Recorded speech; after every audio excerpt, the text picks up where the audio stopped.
Hello everybody, this is another clip I'm bringing to you today, and as promised, this is going to be one from my vault, and this is going to be another rushing clip. We'll see how it ends up.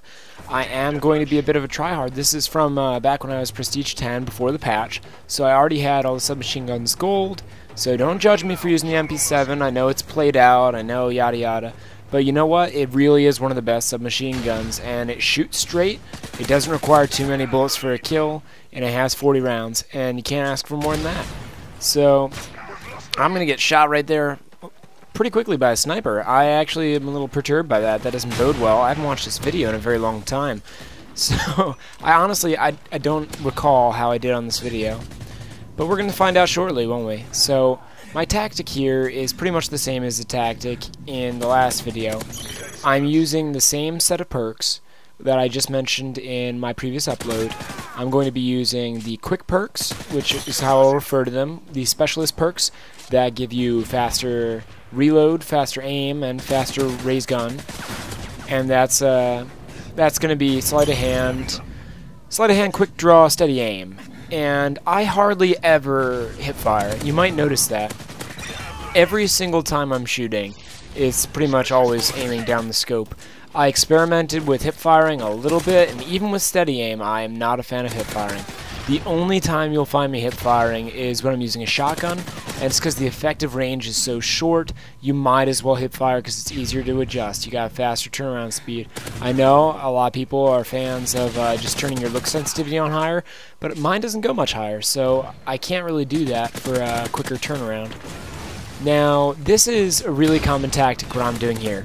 I'm going to be camping just these middle two hallways and keeping them in their spawn. It's a form of spawn camping, but it requires them to rush out of their spawn to me. This guy, I'm just baffled how he didn't kill me. That's 3 final stands in a row he failed. I'm pretty sure I would have quit, but yeah, I got really lucky avoiding his hipfire even, because a lot of times he'll drop to final stand, and final stand is just the most malicious thing. Along with all the death streaks, I'm very much against the death streaks. And the reason I'm so much against the death streaks is it really, really, really rewards players for doing poorly. And that's not a notion you want to instill in people's heads. People want to be good at things. They don't want the consolation prize of exploding when they're really bad.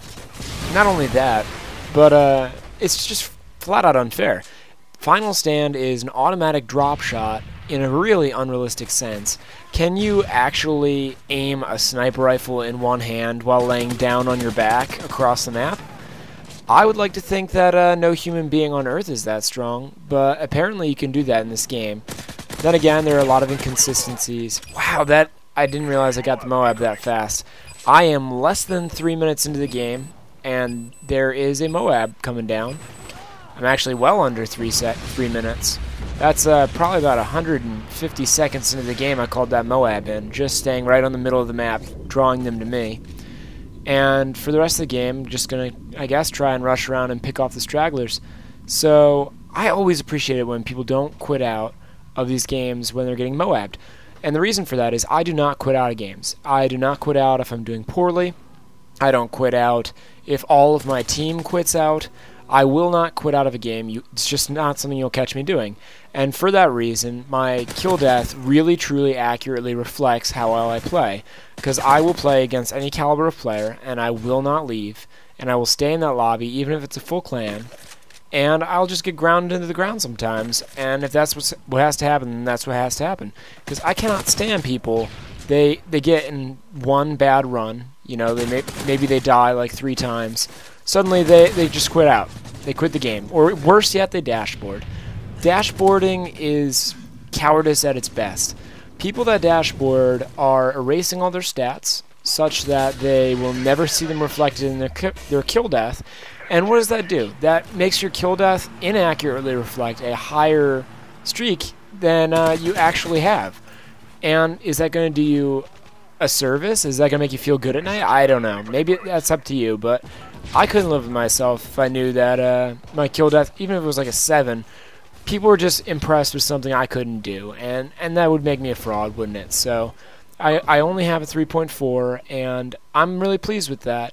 although a lot of my friends list has higher KDs, and they give me grief on sticking in these hopeless games, so to speak, I concur with pretty much everybody else in that you should stick out the games you play, because that's the way this game was intended to be played.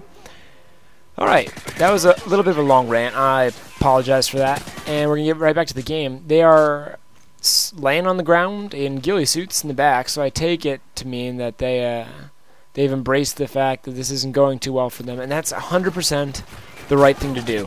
If you are getting steamrolled and somebody with all the perks is rolling at you, there is no way in hell you should stand up and try and fight them. You should get in a corner, you should wait, anticipate, try and see the kind of pattern they're making, and look down the sight line that they're using. See right here, this is the same sight line I've been using forever. And that's really a shame I died there, because I think I was closing on like 38 kills or something. It was possible at that point to still get a double MOAB, but I didn't think I was going to get it. But now, you know, in light of the death, absolutely impossible. I'm going to be rushing up towards the middle. And, yeah, my tactic for this is simply the same tactic as the last video. I'm going to rush around, drop shot when needed. As soon as I get my stalker, I'm going to rush around the corners, gun blazing. And that was the same guy. Wow, okay, I guess I really didn't see him well. A lot of times I'll watch his videos, and I will see things I did not notice the first time around, and it will embarrass me. Especially on those sniping videos, I'll notice people run by that I didn't even notice the first time, and you know, you'd like to think you notice everything when you play it the first time through, especially as conceited as I am when it comes to my playstyle. I don't like to think that I miss a lot of people, but when I'm watching these replays, and I think everybody should watch the replays, because I notice that I miss a lot of things, and I think it's making me a better player, noticing what it is I'm missing. 9 times out of 10, it's somebody with assassin. I rely too heavily on my marksman when I'm sniping, and that's not something you can do when you're playing against good players, because almost everybody's going to be using assassin.